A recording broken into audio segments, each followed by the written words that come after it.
If you've ever bought a brand new Bible and told yourself that this is the year you're going to read the whole thing, you open the first page and everything is great. You read through Genesis with its fascinating historical stories.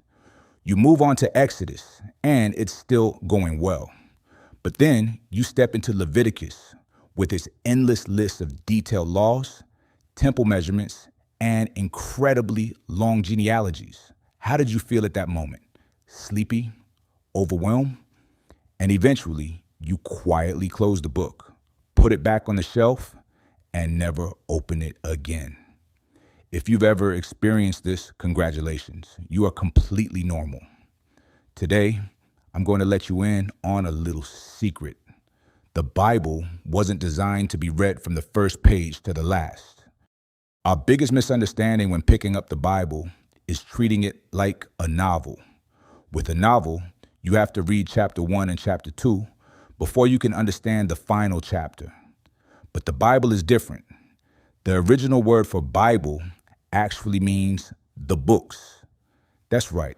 It's not just one book, but a miniature library consisting of 66 different books written by about 40 authors, spanning over 1,500 years of history. Inside this library, you have history books, poetry, law, personal letters, and even prophecies. Imagine walking into a city library. Would you start reading the very first book on shelf A in the far left corner and then read linearly all the way to shelf Z? Of course not. You would pick the section you're interested in first. The Bible works on that exact same principle.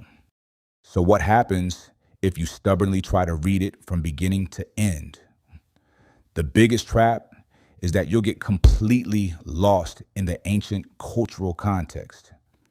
When you reach the law books in the Old Testament, you're reading the Constitution and living regulations of a nation from thousands of years ago. For the people of that time, these laws were a compass for survival and building a community.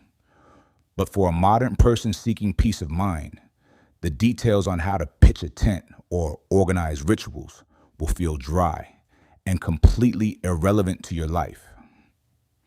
Trying to absorb this information without a solid foundation is like trying to solve algebra before you've memorized your multiplication tables.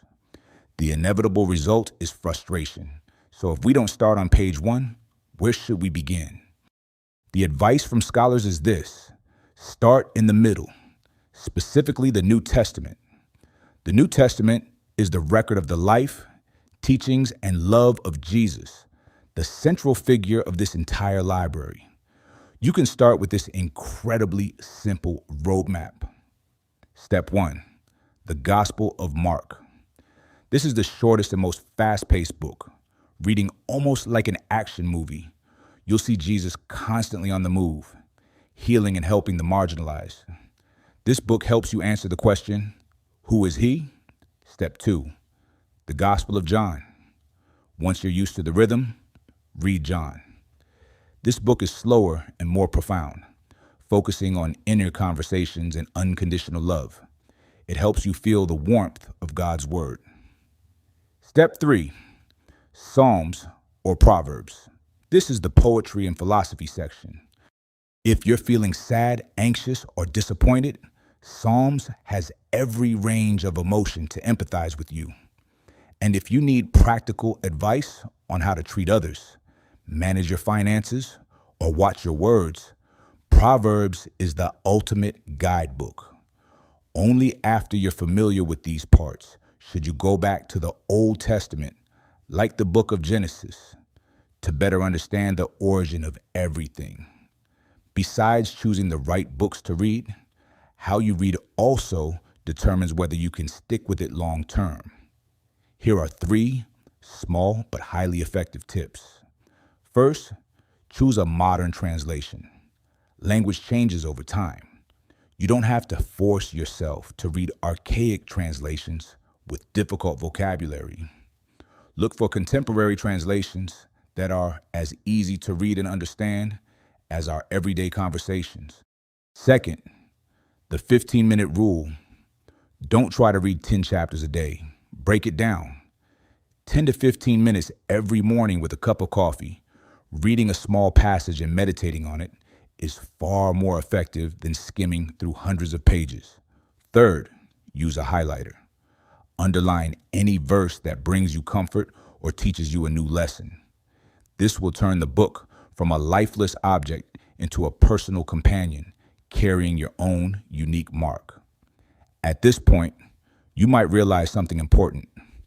The true purpose of reading the Bible isn't to stuff your head with information, achieve a goal, or become a brilliant scholar.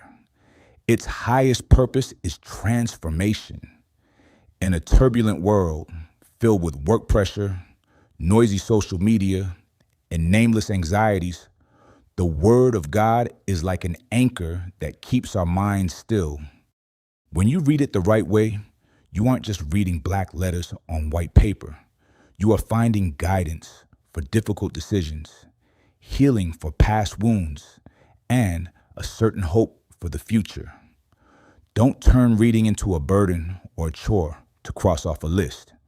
Treat it as an exciting date with the Creator's wisdom where you can comfortably listen and be understood. Now, you have the perfect map in your hands to start your own journey of exploring the Bible without the fear of getting bored or giving up halfway. But wait, have you ever wondered?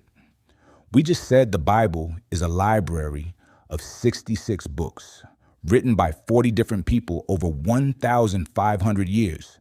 So how is it that people living so far apart in time and culture, who never even met, could write content that aligns and unifies so perfectly? Who is the real author behind this massive library?